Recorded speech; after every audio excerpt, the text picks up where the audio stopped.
మనం exit polls గురించి మాట్లాడుకుంటున్నాము. Exit polls గురించి లేదా ఎన్నికలకు ముందు పోల్ సర్వేల గురించి ఒక స్పష్టమైనటువంటి అభిప్రాయాన్ని కలిగి ఉండటం మంచిదనేది నా అభిప్రాయం. మన దేశంలో ఎగ్జిట్ పోల్స్ వాస్తవాల మీద ఆధారపడి ఉండటం లేదు. ప్రీ పోల్ సర్వేలు కూడా అలాగే ఉన్నాయనేది వివిధ సందర్భాల్లో రుజువైంది.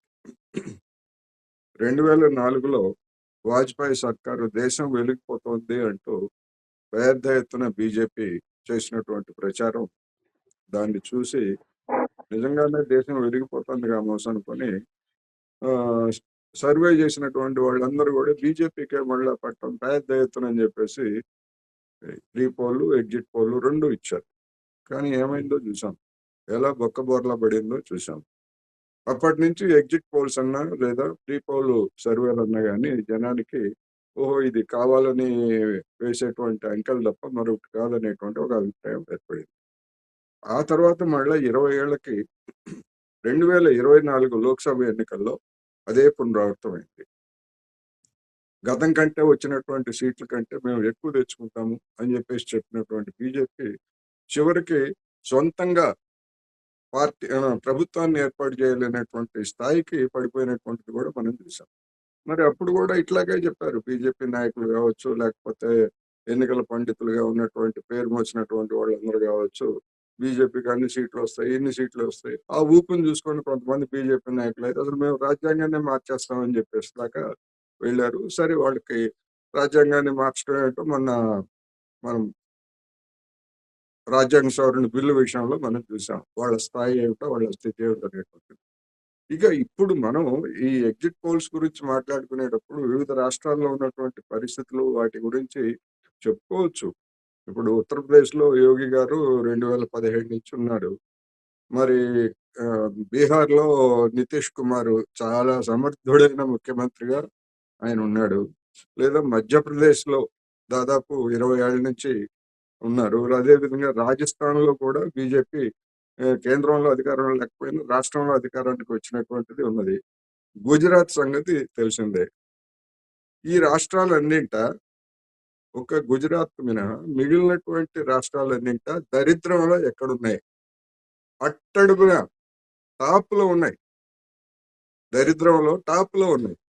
ఎందుకని మరి ఈ ఘనమైనటువంటి పాలకులు ఆ రాష్ట్రాలని దరిద్రంలో ఎందుకు ఉంచారు అనేటువంటిది ఒకటి. అందుకని బెంగాల్లో విమర్శించేటట్టుగా వెళ్ళేటప్పుడు మీ పాలిత రాష్ట్రాల్లో ప్రధానమంత్రి గారు నరేంద్ర మోడీ గారు స్వయంగా ప్రాతినిధ్యం వహించేటువంటి రాష్ట్రంలో దరిద్రం ఎంత తాండవం ఆడుతా ఉందో, ఎన్ని లక్షల మంది ఆ 3 రాష్ట్రాలు లేదా ఛత్తీస్గఢ్ నుంచి రాజస్థాన్ ఇటువంటి ప్రాంతాల నుంచి దక్షిణాదికి ఎక్కడ పని ఉంటే అక్కడికి ఎంతమంది వలస వస్తున్నారో రోజు మన కళ్ళకి కనిపిస్తూ ఉంటుంది. అందుకని 2 ఇంజన్ల పాలన, 3 ఇంజన్ల పాలన, లేకపోతే ఇంకోటి ఎన్ని కబుర్లు చెప్పినా కానీ ఈ దరిద్రం ఎందుకు కొనసాగుతుంది అనే దానికి సమాధానం చెప్పదు. అటువంటి వాళ్ళు వచ్చి మిగిలిన రాష్ట్రాల్లో మేము 2 ఇంజన్ల పాలనతో దరిద్రం తొలగిస్తాము, ఉద్యోగాలు ఇస్తాము అని చెప్పేసి కబుర్లు చెప్తున్నారు. సరే, ఏ రాజకీయ పార్టీ అని చెప్తుంది అనుకో. అందుకని బెంగాలీలకు తెలియదా, లేకపోతే తమిళనాడులో ఉన్నటువంటి వాళ్ళకి తెలియదా? ఎవరికి తెలియదు? ఇప్పుడు ఈ పాలన బండారు వాళ్ళ యొక్క ఉపాధి కల్పన మరి 12 సంవత్సరాలుగా కేంద్ర ప్రభుత్వం అధికారంలో ఉంది కదా.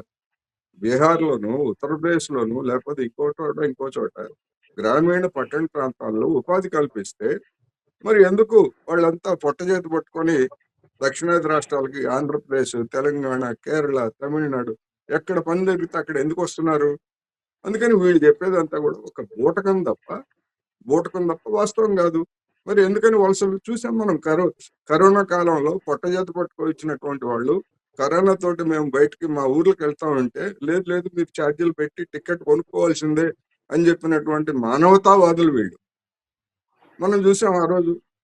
మీరు పెట్టుకోవాల్సిందే లేకపోతే చావాల్సిందే అంటే రైల్వే ట్రాక్లు అంటబడి అనేక మంది చనిపోయినటువంటి విషయం ఎవరి పాలనలో జరిగిందండి?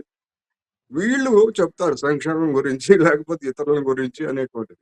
అందుకని దాన్ని పక్కన పెట్టేట్లయితే అది అలా చెప్పుకుంటే చాలా చెప్పాల్సి వస్తుంది.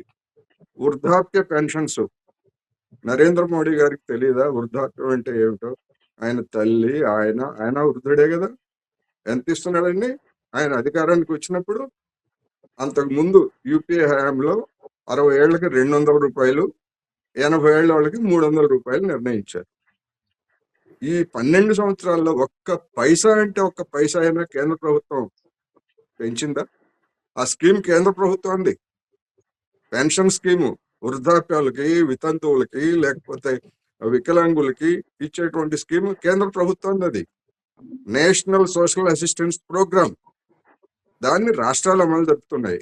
ఆ దరిద్రాన్ని చూడలేక 200 తోటి ఇస్తే దేనికి పనికి వస్తాయి, ముష్టేసినట్టుగా ఉందని చెప్పేసి రాష్ట్ర ప్రభుత్వాలు ఆంధ్రప్రదేశ్లో 4000 ఇస్తా ఉంటే, తెలంగాణలో 2000 ఇస్తా ఉంటే, కేరళలో లేకపోతే తమిళనాడులో 2000 అట్లా ఇస్తున్నాయి. మరి ఉత్తరప్రదేశ్, బీహారు, రాజస్థాను అక్కడ ఎంత ఇస్తున్నారో ఎవరినైనా చెప్పమానండి. ఎందుకని? చేతులు రావా? వాళ్ళ జేబుల్లో ఏమన్నా ఇస్తున్నారా డబ్బులు? ఎందుకని ఇవ్వట్లేదు? బెంగాల్లో అదేదో అమలు జరపలేదు, ఇదేదో అమలు జరపలేదు అంటున్నారు. ఓకే, అమలు జరపకపోతే విమర్శిద్దాం, ఎవరినైనా విమర్శిద్దాం. మరి వీళ్ళు ఎందుకు ఇవ్వట్లేదు? వృద్ధాప్యంలో తెలియదా? లేకపోతే వితంతువుల సంగతి తెలియదా? లేకపోతే భర్తలు వదిలేసినటువంటి భార్యల గురించి బీజేపీ నాయకులకి ఎక్కువ తెలుసు. సాక్షాత్తు ప్రధానమంత్రి ఆ పని చేశాడు కదా. మరి అటువంటి వాళ్ళకి 300 ఇచ్చి లేకపోతే 500 ఇచ్చి ఎట్లా బతికిద్దామని చెప్పేసి ఈ మానవతా మూర్తులు ఇటువంటి కబుర్లు చెప్తారు. అందుకని వాటిని మనం కాసేపు పక్కన పెడదాం, తర్వాత మాట్లాడుకోవచ్చు. బెంగాల్లో నా అభిప్రాయం ప్రకారం వచ్చినటువంటి సర్వేల్లో కొన్ని సర్వేలు మమతా బెనర్జీకి అనుకూలంగా ఉన్నాయి, కొన్ని సర్వేలు బీజేపీకి అనుకూలంగా ఉన్నాయి. తటస్థంగా ఇచ్చినటువంటి సర్వే కూడా ఒకటి ఉంది. అందుకని గతంతో పోలిస్తే ఆమెకు సీట్లు ఎక్కువ వస్తాయా తక్కువ వస్తాయా అనేటువంటి దాంతో నిమిత్తం లేకుండా స్వల్పమైనటువంటి మెజారిటీతో అయినా కానీ అక్కడ మమతా బెనర్జీ అధికారంలోకి వచ్చేటువంటి అవకాశాలు ఉన్నాయనేది నా అభిప్రాయం. అది ఏమవుతుంది ఏమిటనేటువంటిది మనకి 4వ తారీఖు తెలుస్తుంది. ఇక తమిళనాడు విషయానికి వస్తే, తమిళనాడులో అన్ని సర్వేలు 1-2 సర్వేలు తప్ప అన్ని సర్వేలు, ఎక్కువ భాగం సర్వేలు డిఎంకే కూటమికి మెజారిటీ వస్తాయని చెప్పారు. ఒక సర్వే అయితే మిగతా సర్వేలన్నింటికి భిన్నంగా టీబీకే విజయ్ గరిష్టంగా 160 సీట్లు తెచ్చుకొని ఆయనే పాలనా పగ్గాలు చేపట్టిన ఆశ్చర్యం లేదన్నట్టుగా చెప్పారు. అందుకని ఇటువంటివన్నీ కూడా రాబోయేటువంటి రోజుల్లో 4 రోజుల్లో మనం చూస్తాము. చూసిన తర్వాత వాటిని మాట్లాడుకోవచ్చు. ఇక పాండిచ్చేరిలో వీళ్ళకి వస్తాయని చెప్తున్నవన్నీ 16, 17 అని చెప్పేసి సర్వేలు చెప్తున్నాయి. అక్కడ మ్యాజిక్ ఫిగర్ ఎంత? 16. ఆ మ్యాజిక్ ఫిగర్ కి 1, 2 అదనంగా చెప్తున్నాయి తప్ప ఏదో మొత్తం అంతా కూడా విపరీతంగా వచ్చేస్తున్నట్టు. ఒకవేళ టీవీకే విజయ్ అక్కడ గనక, ఎందుకంటే అతను 30 సీట్లకి పోటీ చేశాడు అక్కడ కూడా, ఈ ప్రభుత్వ వ్యతిరేక ఓట్లను కనుక చీల్చుకున్నట్లయితే మరి అక్కడ కూడా ఏమవుతుంది అనేటువంటిది ఒక ప్రశ్న. అందుకని అక్కడ కూడా ఒక టైట్ పొజిషన్ అనేది ఉన్నదని. కేరళ గురించి చెప్తా, ఒక నిమిషం. కేరళ గురించి చెప్తా. కేరళలో యూడిఎఫ్ కి వస్తాయని చెప్తున్నటువంటి కనిష్ట సీట్లకి, ఎల్డిఎఫ్ కి వస్తాయని చెప్తున్నటువంటి గరిష్ట సీట్లకి మధ్య తేడా 10 సీట్లు మాత్రమే. ఏ పోల్ సర్వే చూసినా 10 సీట్లు మాత్రమే.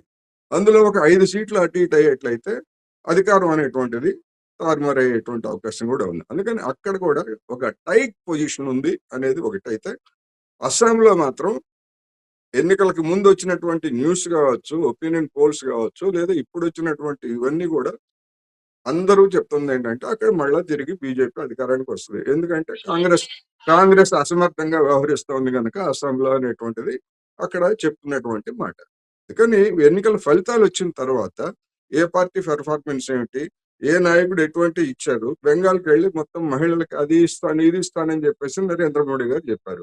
మరి వాళ్ళు పరిపాలిస్తున్నటువంటి రాష్ట్రాల్లో ఎందుకు అమలు జరపట్లేదు? బెంగాలీలు మరి అంత అమాయకులు కాదుగా, లేదా తమిళనాడులో ఉన్నటువంటి వాళ్ళు మరి అంత అమాయకులు కాదుగా. అందుకని ఈ సమస్యలన్నీ ఉన్నాయి కనుక వీటిని ప్రామాణికంగా తీసుకోవడానికి లేదు. ఎందుకంటే శాస్త్రీయమైనటువంటివి కాదు కనుక వీటిని ప్రామాణికమైనటువంటిగా తీసుకొని వీటి మీద నిర్ధారణలకు రావద్దనేది నేను చెప్పదలుచుకున్నాను.